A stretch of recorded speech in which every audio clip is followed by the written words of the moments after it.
Good afternoon. My name is Isabel Rohr, and I'm the Manager of Academic Programs and Outreach at JDC Archives. I'm delighted to welcome you to today's webinar in the context of the Bernard and Molly Stower JDC Archives Fellowship. Let me start by saying a few words about JDC Archives.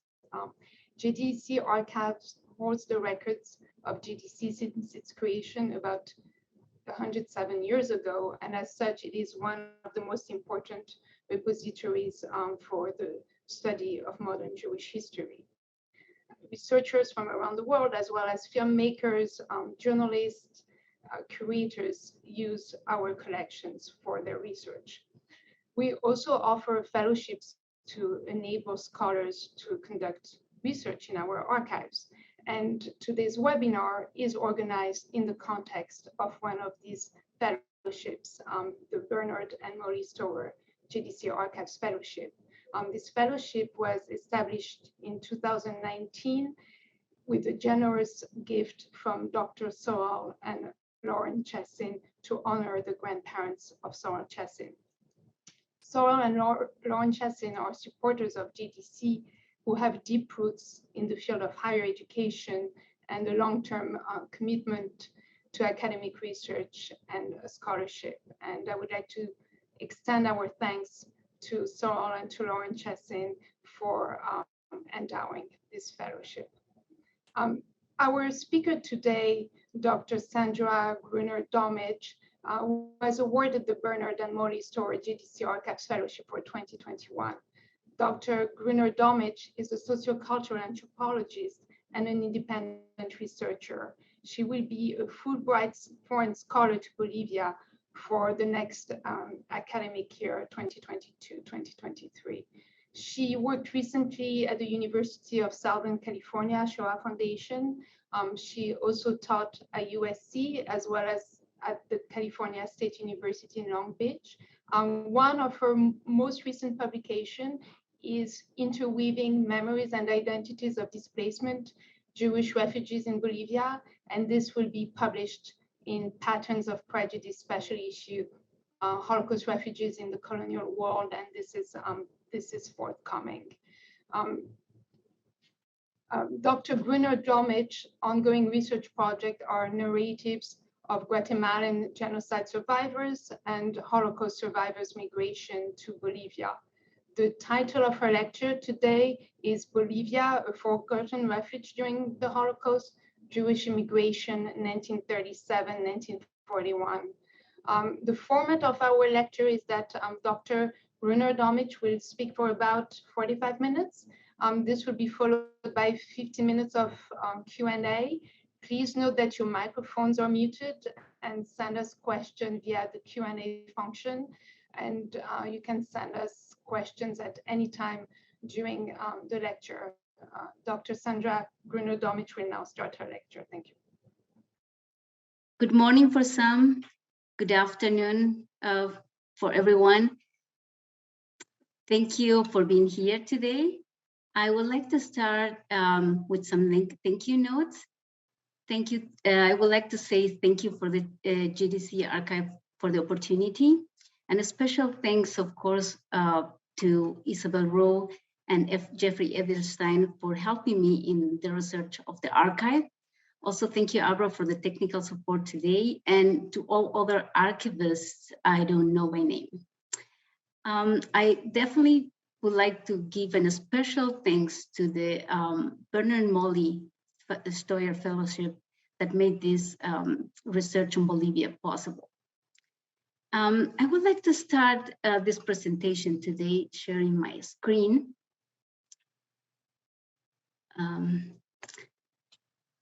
And show you this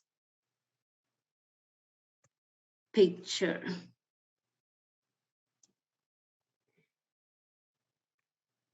In this picture, you see Jewish immigrants and Bolivians constructing the first highest ski resort lodge in Chacaltaya at 17,000 feet in 1941.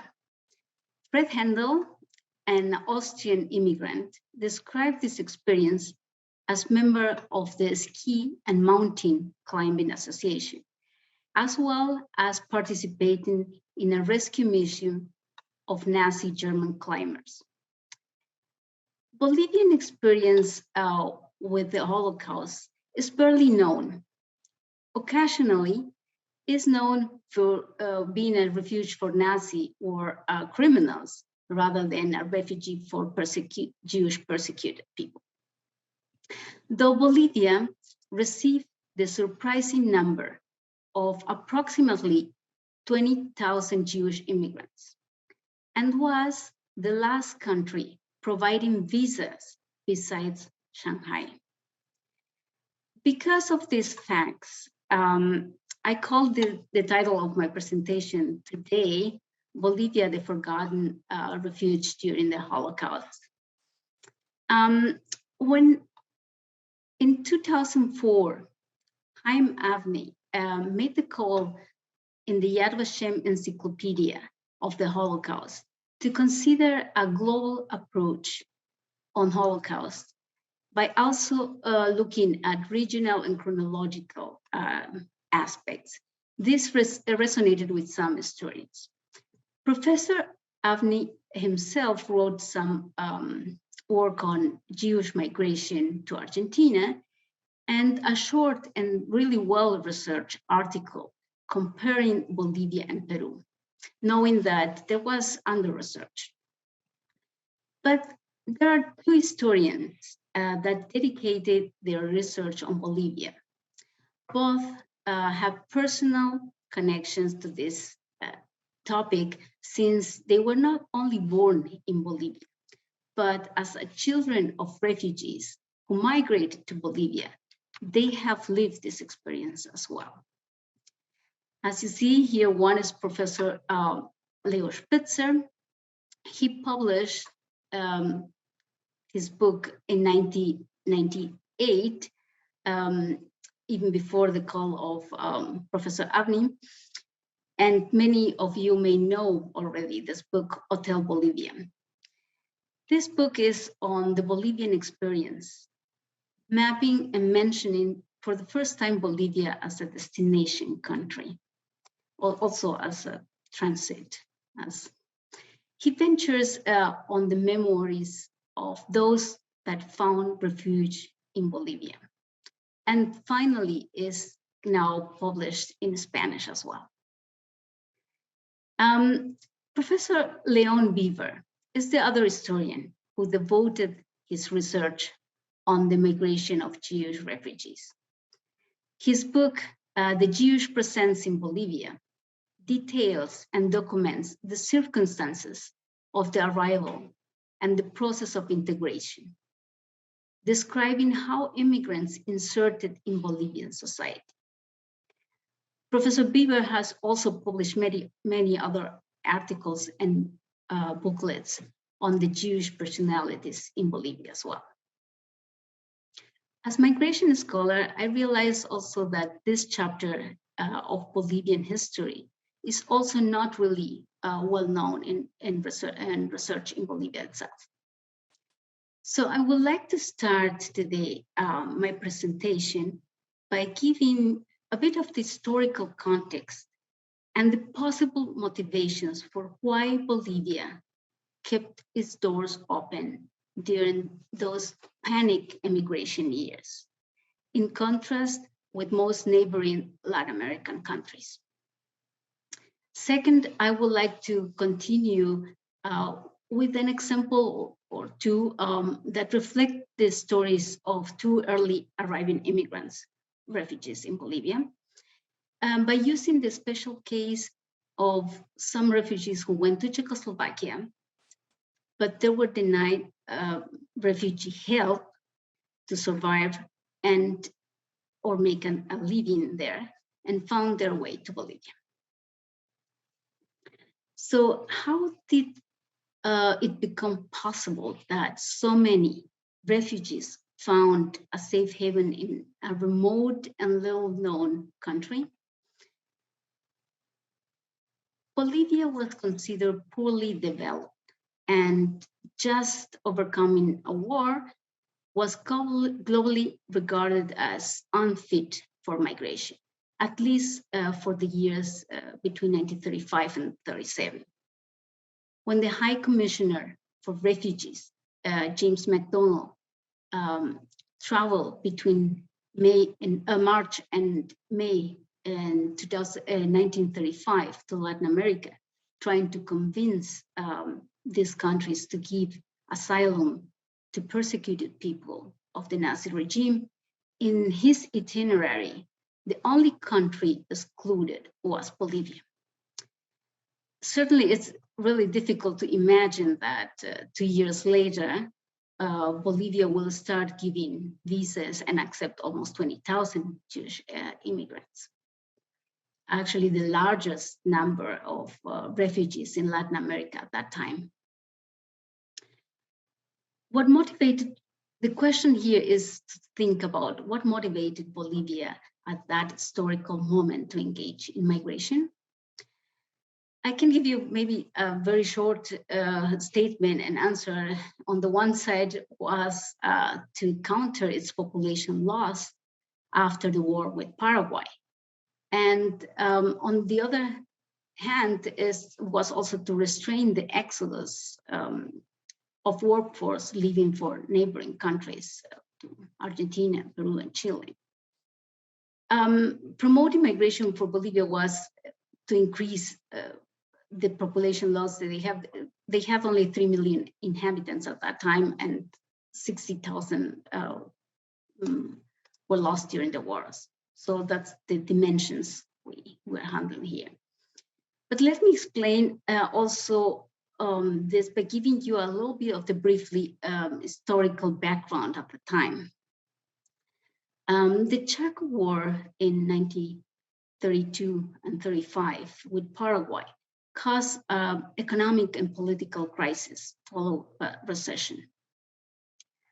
Radical changes were considered necessary by the new military commanders joined by civilian revolutionaries. This civilian military junta that called themselves military socialism included the presidencies of Colonel David Toro and Colonel German Bush. In the years between 1936 and 39. So they approached the reorganization of the state, political, and institutional order at a defining moment in Bolivia's modern state building. So Bolivia was at that really important historical moment, one of transformation and consolidating its national identity. And at the same time, at the beginning of nationalist resurgence. At that time is when exactly this process of the largest migration took place. Migration was only one aspect in this process of transformation. The intention here was to modernize the country.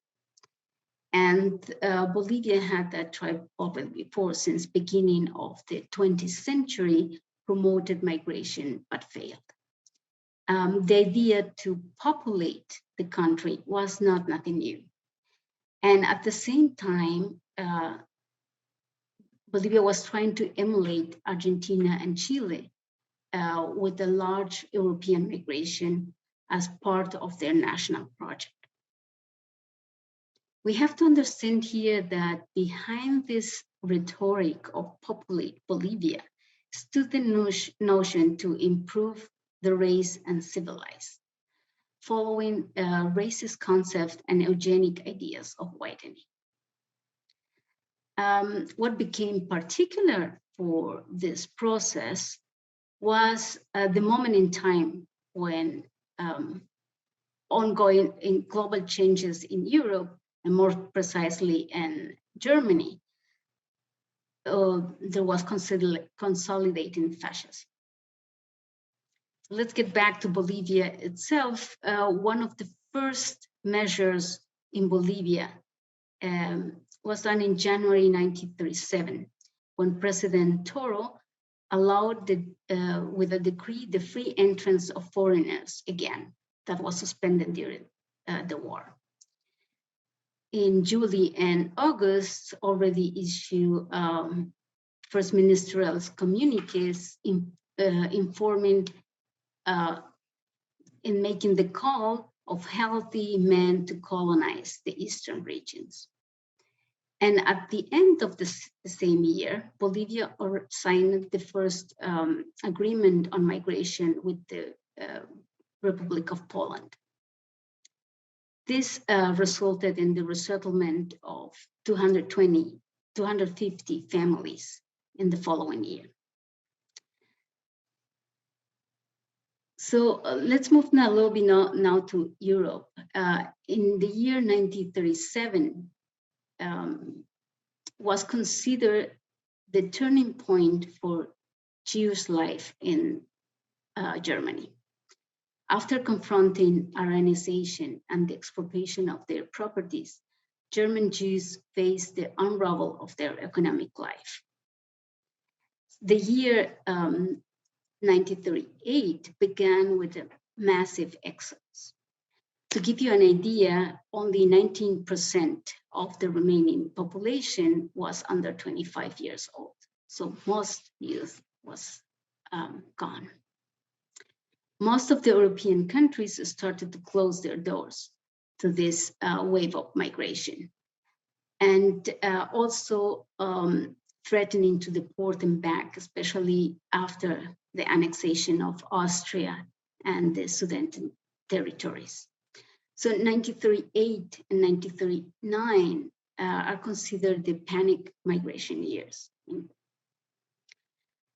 Under such situation, the United States called 32 countries to the Evian in July 1938 for a conference on the refugees problem. Most of the countries expressed sympathy, but excuses to take action. The only country that openly expressed support was the Dominican Republic. Bolivia was also invited, though its delegates, Mr. Costa Durrells, leading the delegation, and Simon Patiño, the wealthiest man in Bolivia, ignored the call of Foreign Affairs Minister Eduardo Díaz de Menira, made the previous month, allowing the unrestricted migration without quota, the clear resolution that made the Bolivian government before. Here in the picture, you can see the ministerial communique on migration. This is actually why practically Bolivia gets ignored in history at the Evian conference. But a month later, in the first meeting of the Intergovernmental Committee in London, created actually as a result of the Evian conference, the Bolivian Chargé d'Affaires, General Peñaranda, assumed a very different position, informing on Bolivian open doors. Consequently, stateless refugees from the Danube River arrived in Bolivia after living an ordeal when they were expelled from Austria, rejected from Czechoslovakia and Hungary, shuttled on a boat between the borders. I think that's one of the most well-known moments for refugees. And it was very wide pronounced in newspapers. The news, of course, of the Bolivian visas circulated very quickly between those who were desperate to leave. And after the November pogrom 1938, and in particular after the roundups and incarceration of thousands, migration became an imperative. Many men were released from concentration camps only upon the condition of migration and showing some visas. In Europe, selling visas and overseas ship tickets became the most profitable enterprise and set off fraudulent practices. But let's get back a little bit to Bolivia. Bolivia President Herman Bush and his foreign minister expressed openly that the Jewish immigrants were welcome. His government policies on migration were actually a continuation of previous approach on migration. But certainly more research is needed here to explain really its political position on this topic. Nevertheless, it's impossible actually to ignore the influence of the second wealthiest man, Mauricio Hochschild, or Moritz Hochschild, a Jewish German immigrant who came to Bolivia in 1920s and became a successful multinational mining entrepreneur in 4 Latin American countries and was the second wealthiest man in Bolivia. He was concerned about the politics of Nazi Germany, and therefore he helped not only his relatives to migrate to Chile, but also many other refugee people, putting them under his payroll. As we can see in this document, already in 1935, Mr. Hochschild was a member of the Hilfsverein in Argentina and collaborated with the with the Refugee Economic Organization, the HISEM and the JDC, and became a trusted advisor for South America in 1939. President Bush was a 33 years old colonel, son of a German father and a Bolivian mother, who gained very quickly reputation in the war, scaling to high military rankings. The relationship between these both personalities, Bush and Hochschild, may have sparked some because they found a commonality by virtue of sharing a similar identity in their diasporic Germanies. And that's how Hochschild served also as an economic advisor for the Bush government. Was, as you see then here in the description of this document, very influential in his connections to the government officials as well. So we see that personal relations are really important and help to map networks of assistance. And let me give you some examples of how that functions for the first refugees with the stories of 2 immigrants. Paul Bender was a merchant from Görlitz, and in his 20s already rejected Judaism, becoming a communist member in 1927. Soon after Hitler's take of power, he had to emigrate to Czechoslovakia because of his political role as district manager. Unable to obtain help as a refugee in Prague, since this status as refugee didn't allow them also to work, he worked illegally in different jobs, earning some extra money, teaching chess and bridge, until he got caught and had 3 months to leave or be deported back to Germany. So in 1937, he met an Arab textile manufacturer that was visiting Prague and had a business in Bolivia. He convinced him to give him a job and also to avail for the visas for him, his girlfriend, and the baby. His relationship with his girlfriend began in Görlitz. She was a non-Jewish, but she followed him to Prague. And in Bolivia, Prague and Bolivia as well. She became conspicuous for the Gestapo as well. And this couple was one of the first cohorts arriving in Bolivia. When Bender reached La Paz, he was very surprised to meet social democrat friend who came to the station to pick up new arriving and mostly leftist immigrants from Prague. Actually, exiled social democrats and also non-Jewish among them got some visas with the help of the HISEM or political parties or other organizations. So around 200 German social democrats found this way refuge in Bolivia. Also, Salo Schenik Salo Schenik case actually illustrates very well. He fled to Czechoslovakia after being arrested by the Gestapo.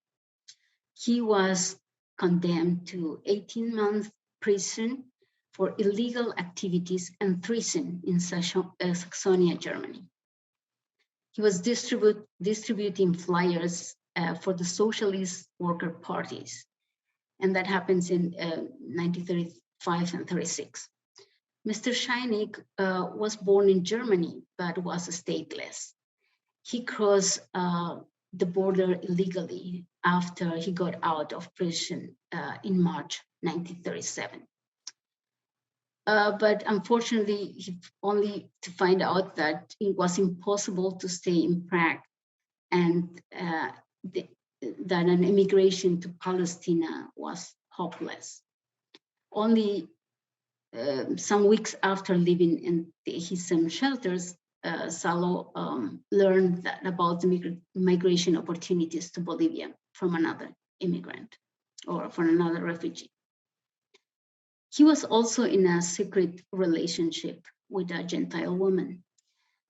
She followed him to Prague to get married, but it was not possible. The Czech part of the Republic of Czechoslovakia was much more tolerant receiving refugees than Slovakia. As we see in this document, 1,237 immigrants or Polish immigrants were registered in December 1938. And the Czech Central Committee was looking to send, and you see at the bottom of the page, to send large migration groups to Bolivia. This at the time when Salo Schenik and Paul Werner were already in Bolivia. So the two examples have something in common. Both were men that were politically and racially persecuted, involved in a relationship with an Aryan woman that they could marry, and they were living in exile in a country that will not protect them completely or not giving them all the support. Both women became also conspicuous for the Gestapo in Germany because of their activities and their relationship to a Jew. The two couples migrated to Bolivia, and only Salo's migration was supported by an organization, the HISEM. Paul Bender, as soon as he established himself in Bolivia, he helped to obtain visas for his uncle and his cousin, Hans and Berna Schein. Both were imprisoned in Buchenwald after Kristallnacht. Bender states to have helped with visas to more than 40 people. Also, his aunt and his cousin Herta obtained Bolivian visas. Susan Zara, the daughter of Hans Schein, wrote in his memoir that her detained father also got help from a Bolivian consul in Germany. He knew while they play music in a band and clubs financing his medical degree. I think both connections may have helped and accelerated and facilitated getting visas for more family members, not only his family, but his wife's family as well, since Susan's grandparents and aunts from her mother's side reached Bolivia as well. One important aspect to mention here is that in Bolivia, they had the opportunity of making those calls, the llamadas, the affidavits for all the family members, especially for all the older elderly relatives. Paul Bender was very good, as I mentioned before, playing chess, and his ability to connect, he used this ability to connect with Bolivians and became a national champion. Encouraged by his chess friends and the federation, he acquired Bolivian citizenship. And this with the goal to participate at the Chess Olympic Games in Buenos Aires in 1939, where in his first game, he stood against a German opponent, Paul Mitchell, with a Nazi flag. So Bender was a Bolivian citizen, and he made the comment, quote, "Now I possess a document many Germans, landsmen envy me thereof," end of quote. Certainly the document gave him the freedom to travel and not to be deported. He was stripped of his German citizenship, as many other German Jews were, because of a membership in a political party or only for the simple reason of emigrating. These examples show us how quickly these immigrants adapted and inserted in society. 1939 was the year that most of the immigrants arrived in Bolivia. In a letter to Mr. Goldwasser, Hochschild, concerned, explains the situation. Also, he was very surprised about the arriving numbers, and he managed to negotiate with President Bush a colonization scheme. As you see then in this slide, he was very influential and could negotiate future placement of German Jews, 10 to 20,000. We should remember here that Bolivia had approximately 200 Jewish people before 1936, as states this document you're seeing here. Also, we see in this document that by April 1939, 3,000 were already estimated there that had already arrived, and 1,500 were embarked to arrive soon. Even here, down there, you can read that on February 22nd is recorded 800 refugees entered Bolivia in a day. Of course, this stretched the capacities of accommodation, and thereof, Mr. Hochschild sent cables to his and convinced President Bush to limit the entrance of refugees of 250 persons monthly, although that was at that moment not realistic anymore, since all steamers had sold out their tickets to passengers until the end of the year. To conclude this presentation, I would like to mention that it's important to point out that Bolivia did not stop or deny those immigrants en route, nor did end colonization's prospects. although President Bush committed suicide that year. The negotiations of agricultural colonization continued with the subsequent presidents, although serious political upheavals follow and nationalist movements continue arising. The scandal of illegitimate visas throughout the 1940s did not cease migration in comparison with many other Latin American countries. Rather, World War II and the transit of the vessels in the Atlantic set a stop in the movement, even though under such circumstances, few people with visas travel all through the world and new routes through the Soviet Union, Asia, to reach South America.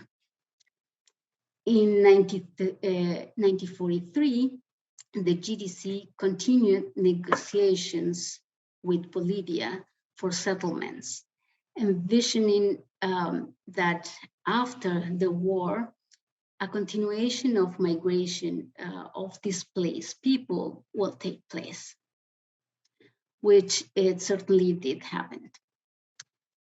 I think there are two important things to highlight in this process. One, Bolivia was considered unfit for migration, but became nevertheless a place of refuge, trying to balance its population loss,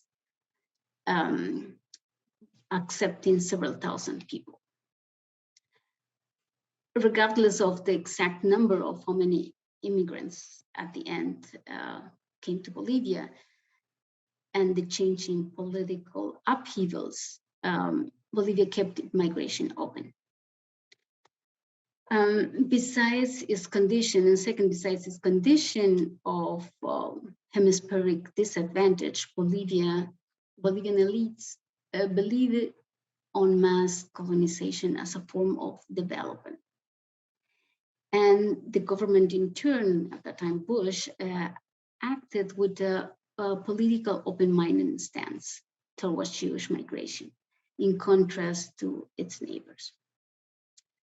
Race hierarchies were understood in Bolivia a little bit differently than in other places. Jewish refugees were considered European first, and German refugees were privileged above them all. Also thanks to the identity of those key players.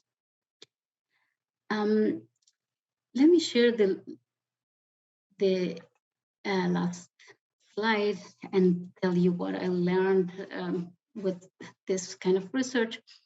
When we hear today about all the exodus of refugees, the Ukrainians, and 2015 about Syrian refugees, and the Western countries closing their doors,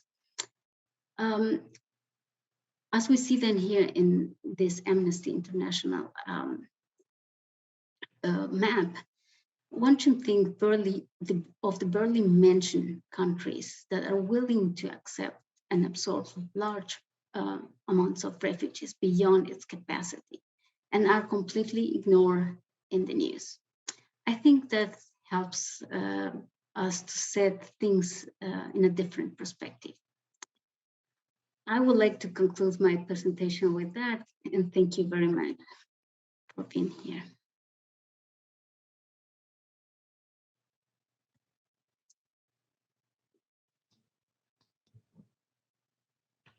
Thank you, Sandra, for a very interesting lecture. I think the history of Jewish refugees in Latin America is not that well known. So thank you for shedding light on part of that history. And I see that we already have some questions in the Q&A function. I encourage our audience members to send us more. Hopefully we'll get to many of your questions. I see that we have two questions that both relate to the travel route taken by the refugees. So if you could tell us in general what was the route refugees took from Europe to Bolivia, and also more specifically, we have a question of the travel route that they took from Prague to Bolivia. So I don't know how many travel routes there were, or if you could tell us a little bit more about that. Certainly there were many, but the most used travel route was via Chile. And if you read also the memoirs of most of the refugees, they all arrived in Arica, in Chile, and took the train to La Paz, Bolivia. Of course, leaving from Europe, there were also different routes coming out. Some went out from Hamburg, others from Italy, Milano. And the connection was always via the Canal of Panama, and making a lot of stations. They arrived mostly through Arica. But there were also others who traveled via Argentina and Brazil as well, and took the train also from Argentina north to Bolivia.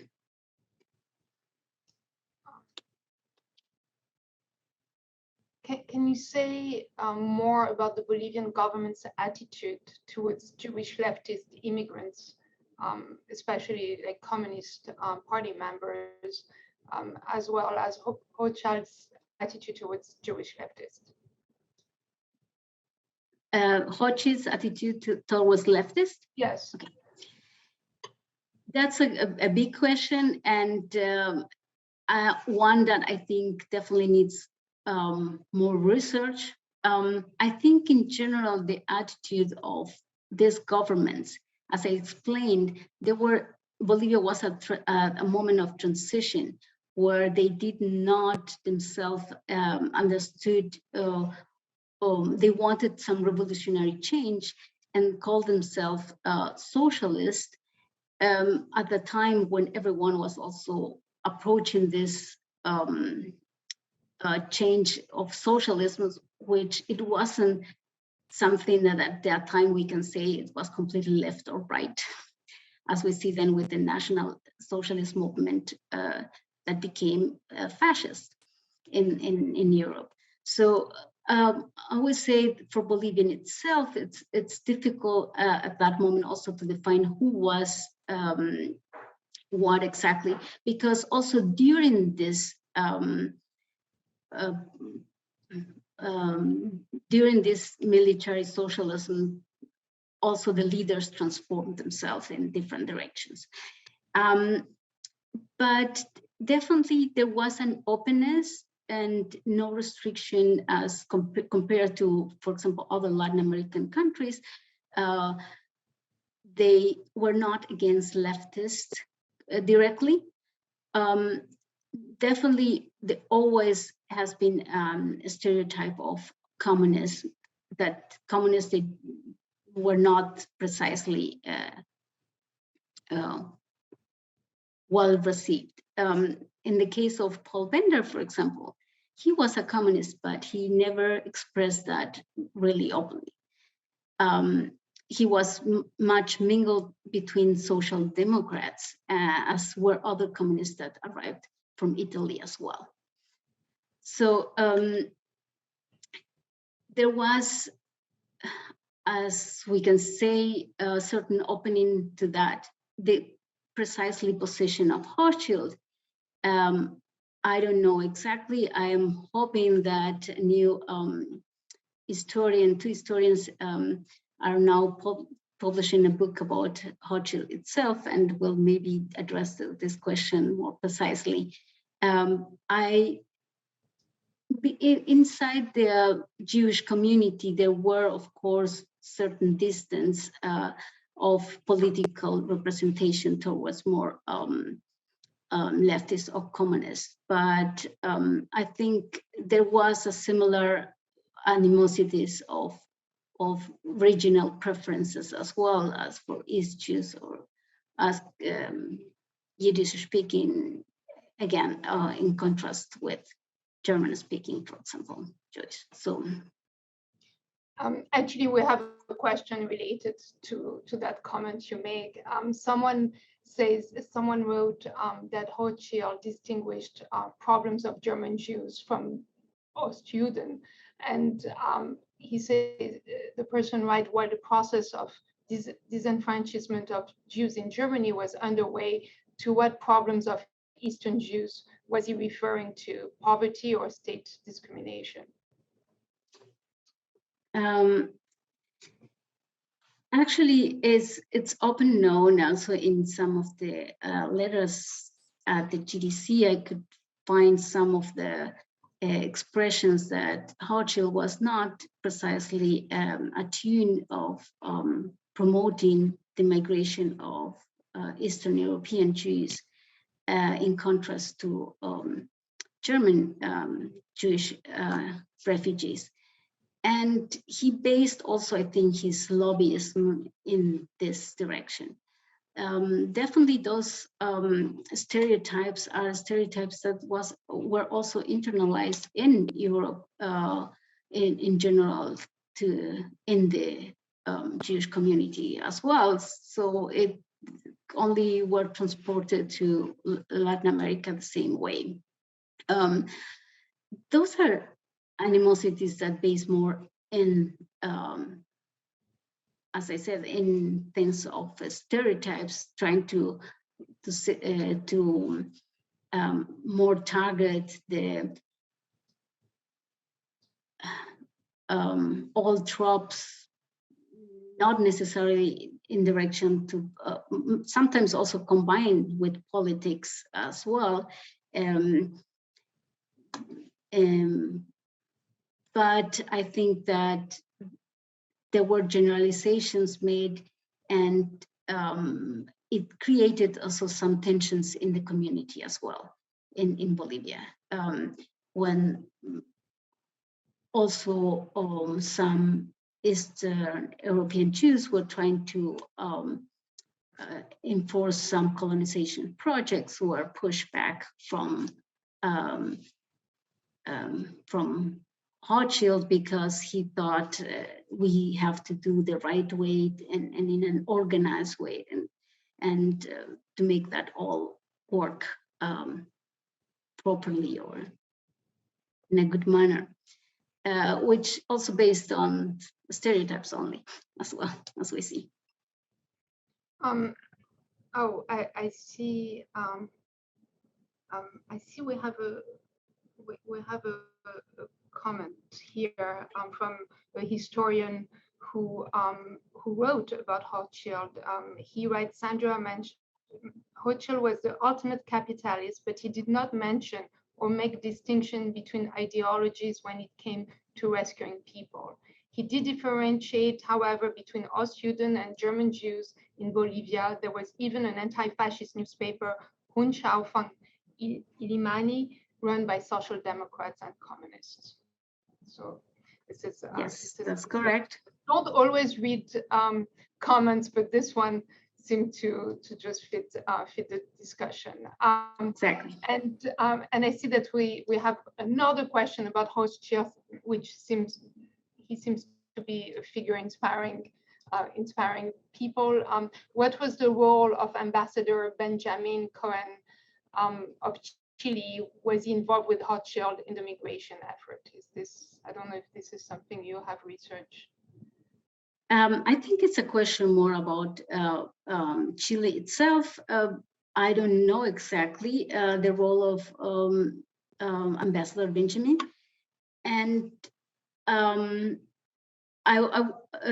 going to do more research on this topic, specifically also to the role of Hochschild in the involvement of promoting migration to Bolivia. But I see then they are two correspondence at the same time. And one was the approach of Bolivia government itself all the time trying to promote migration, and coincidentally coming up with an exodus of refugees in Europe. I think that promoted Bolivia. I think the government, as I mentioned before, was signing also migration agreements with Poland and Czechoslovakia. They were not discriminating in this direction of looking only in a specific form of German Jews, for example, or German immigrants. They were open to everywhere, but it came that together. And I think later on, the role of Holocaust play into opening, and also for this coincidence that I think it's worth to look at the correlation of this despotic Germanists, this willing of think of commonalities, and that could work better. So I see that we have a number of questions about the life of refugees in Bolivia, and I will ask a few together so that we get a sense of that. I think someone is asking. Sorry, I just want to make sure I'm going in a way that makes sense. So someone asked if you have a sense of how the refugees experienced their early month in Bolivia. Someone else is asking what work did the refugees do? Was it only agriculture? How many Jews remained after World War II? And I saw another question about, yes, from someone who was born in Bolivia and said that his parents were part of the Jewish community in La Paz, and if you can speak about the urban migration. So what did they do when they arrived? How did they, and how did they move into the bigger cities? If you could talk a little bit more about this. Yes, very briefly, because I couldn't give you much more insights in this presentation, and definitely I only talk about the beginnings of how people were coming over there, and definitely there's a lot to talk about how the next 20 or 30 years the Jewish community in Bolivia expanded and flourished. Definitely the most descriptions that you find in memoirs are how people confronted the early months of their arrival in Bolivia.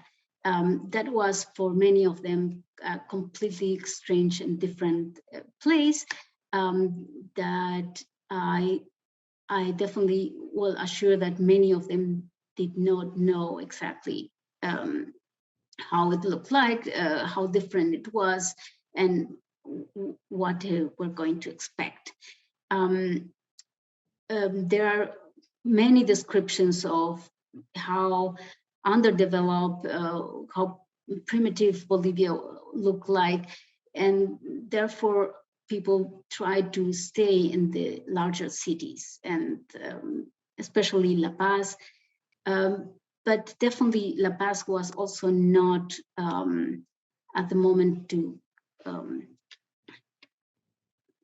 receive so many people. They had problems at the beginning, and the capacity as such was making that difficult. And to avoid all those confrontations or maybe animosities, immediately the organizations, SOPROS, was trying to expand them or send them in different cities, accommodate them, and especially it was trying to promote this agricultural colonizations programs. as a way to bring them outside of the cities. On the other side, also because that some of the regulations of migration were connected to this project. Of course, as we know, that didn't work in other countries so well, in Argentina and Chile or Brazil, and it didn't work in Bolivia as well. But there were many other places where Jewish immigrants could be very successful, and they started small businesses and all kind of small manufacturing, clothing or food. Actually, I like to also very much describe how much they were also incorporated in sports as sports teachers. In the first example also I brought about a ski lodge and building all kind of those things that were activities that made Jewish in the communities to integrate really quickly. They had other jobs. They found more jobs in the cities, definitely, and that's how many who moved into the outskirts of doing agricultural work after some years moved back into the cities as well. So they began more to establish into a middle class and upper high class because that was where they fitted better. Mm-hmm. Thank you. I hope I have answered. I think one of the questions was also how many after World War II. I think the numbers are not exactly there. That's something that I'm looking for, but regardless of the exact number of how many people were leaving, the approximation of 20,000 immigrants, and after 45, many came also, many more came with reunification as well. So the numbers were large, and people tried to move illegally also in other neighboring countries, go to Argentina if they have family or relatives over there, or Brazil as well. But it wasn't easy also to move at that time because the other countries were restricting, and even if they could pass, they were living illegally and had no many means if they were not supported by somebody else. So some of them also came back to Bolivia. And I see we have a related question here is, are there descendants of the refugees still in Bolivia? Yes, of course, the community, the Jewish community has shrink very much after the 70s. There are a few people living in Bolivia, but there are some of the descendants of refugees still living there. But most of them have moved also to other countries as well. And it seems that today we have a lot of descendants of the refugees on this webinar, so we're really delighted, and they are sending their questions. Someone is asking, in addition to the archives you research, there are many relatives of the original immigrants who have pictures, letters, family history, diaries, etc. Is anyone interviewing them or collecting all this material before it gets lost? And as a person says, there are several descendants on this very call. We will share, of course, the list with Sandra, and we will share your questions. I see that a few of you specifically mentioned that you're descendants. So Sandra, it would be great to have more. It is amazing that after Professor Leon Bieber and Professor Leon Spitzer wrote their books, more people were coming forward with their the stories of their relatives. And as we see them, for example, also when I have done my research at the Shaw Foundation on the interviews that were recorded from Bolivia itself, in Bolivia itself, there were only few collected. But looking at all Latin American Jewish immigrants, many of them, much more, said that they were first in Bolivia and mentioned Bolivia as how they arrived to Latin America, even though they moved after to Uruguay, Brazil, Chile, and other countries. So there you see then there is more stories that of Jewish immigrants that came first to Bolivia and are not so much considered, because also people tend to talk about the moment where they finally arrived in another country, or where they are living now, and not where they used to live before, or mention a little about that. So if there is any photographs and more documentation, of course, many of those who arrived themselves are elderly enough to not to be with us anymore. But if their relatives have more pictures or stories, many of them wrote their memoirs for their children and never had published as well. So I will be always very happy to if they can contact me with the materials. And one person is asking if you have identified Holocaust commemorative initiatives promoted by these refugees.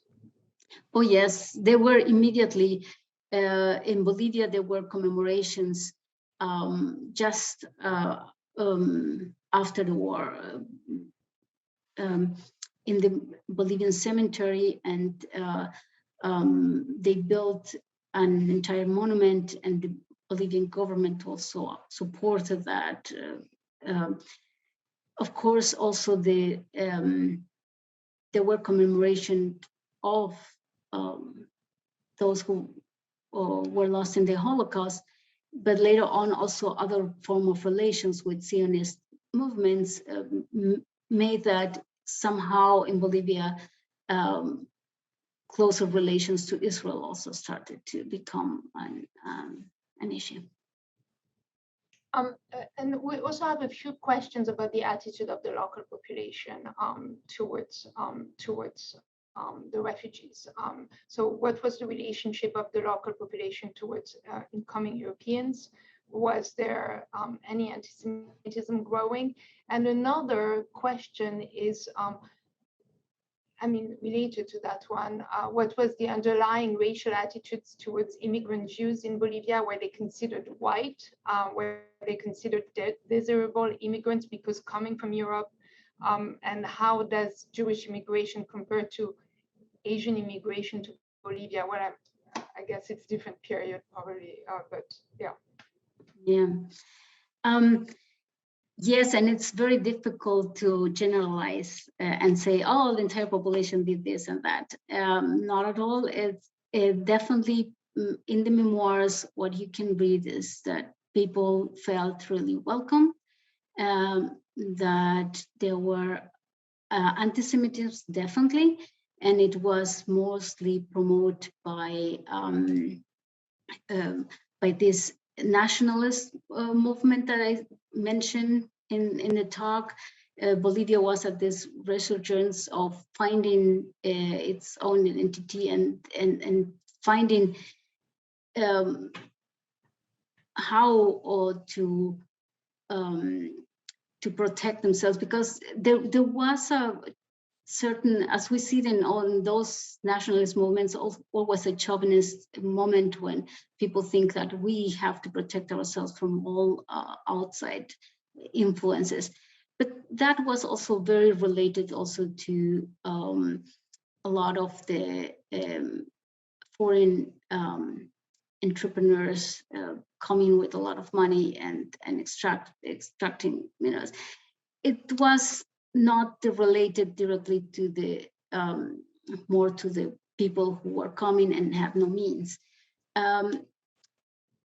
But definitely there were, in certain way, as they were perceived Europeans, and they themselves rather identify as Europeans, the relationship fit immediately into this very racialized colonial baggage that Bolivia had, differentiating them, of course, seeing them as well respected in middle classes because they were more white, but at the same time also by the elites with a great distance because they were poor.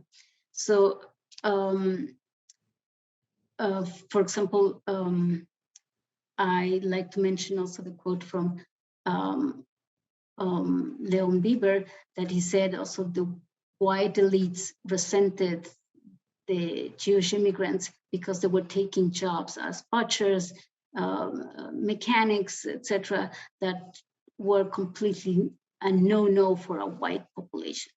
So all those dynamics